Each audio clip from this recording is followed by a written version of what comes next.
Suggestion none.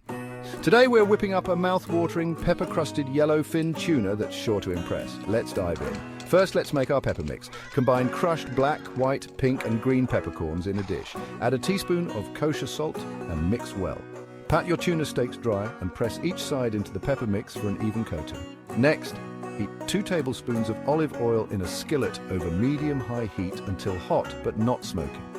Place your pepper-crusted tuna steaks in the skillet and sear them for 2 minutes on each side. You'll want a nice sear on the outside while keeping the inside deliciously pink. Now let the tuna rest for a couple of minutes before slicing it into thin strips. Serve it up with lemon wedges and a sprinkle of fresh herbs like parsley or cilantro.